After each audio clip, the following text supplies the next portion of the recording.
The day of the Lord. It's a phrase in the Bible that religious people use, usually when talking about the end of the world. Yeah, things like Armageddon or the apocalypse. You might be familiar with this image of Jesus returning on a white horse. He's got a sword to bring final judgment. And everyone wants to know, how will it all go down?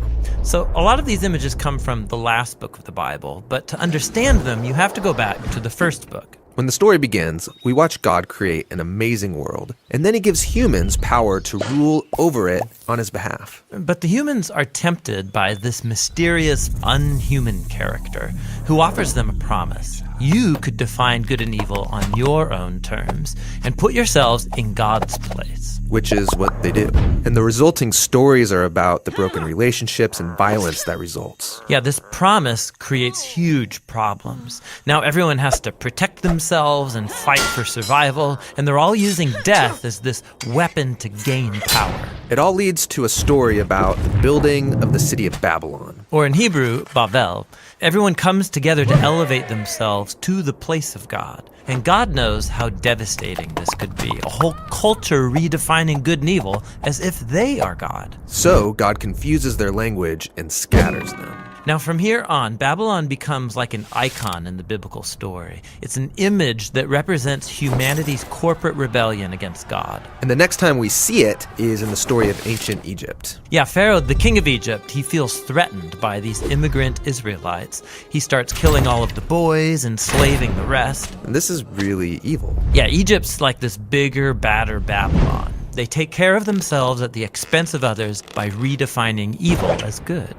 And so God turns Pharaoh's evil back on him. His pride drives him forward, and he's swallowed up by death. Now, after this great deliverance, the Israelites sing a song about how God is their warrior who liberated them from evil. And the Israelites referred to this moment as the day. The day they were rescued from a corrupt human system. And every year since then, the Israelites have celebrated the day of their liberation with this symbolic meal of a sacrificial lamb. It's called Passover. Eventually, Israel comes into its own land, have their own kings, and they face new enemies. So that past day of the Lord, celebrated every Passover, begins to generate hope that God will bring the day again to save Israel from new threats.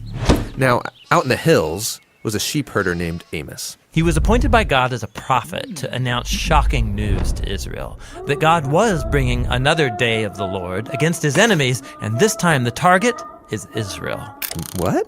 Sadly, Israel's leaders had also redefined good and evil for themselves, resulting in corruption and violence. So God's people have become like Babylon, the oppressed become oppressors. Babylon seems like a trap no one can escape. And so the day of the Lord comes upon Israel. They're conquered, taken captive into exile, and from then on, Israel suffered under the rule of continuous oppressive empires. This is the story Jesus was born into. Yeah, in his day, the oppressive empire over Israel is Rome. So, is Jesus going to confront Rome, take him out? Well, no. Jesus saw the real enemy as that mysterious, unhuman evil.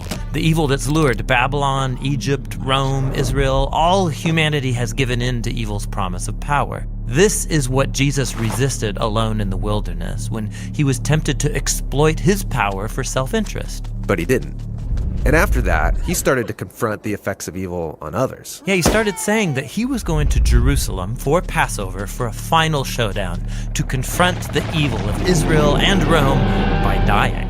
Dying? I mean, that feels like losing. Jesus was going to let evil exhaust all of its power on him, using its only real weapon, death. Jesus knew that God's love and life were even more powerful, that he could overcome evil by becoming the Passover lamb, giving his life in an act of love.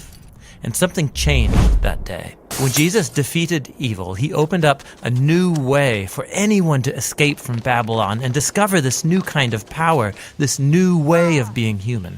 Okay, so something changed. But the power of evil is still alive and well, and we keep building new versions of Babylon. Right. And so the last book of the Bible, the Revelation, points to the future and final day of the Lord. It's when God's kingdom comes to confront Babylon the Great, this image of all the corrupt nations of the world. Yeah, this is it. Armageddon, final judgment. How is Jesus gonna finish off evil? Well, it's not how you'd expect. In the Revelation, the victorious Jesus is symbolized by a sacrificial bloody lamb. And then when Jesus does arrive in the end, riding his white horse to confront evil, he's bloody before the battle even starts. Pre-bloodied? That's a strange image. Yeah, it's because Jesus isn't out for our blood. Rather, he overcame with his blood when he died for his enemies. And the sword is in his mouth. It's a symbol of Jesus' authority to define good and evil and hold us accountable when he brings final justice once and for all. And so, in the meantime, the day of the Lord is an invitation to resist the culture of Babylon. And it's a promise that God will one day free our world from corruption and bring about the new things that he has in store.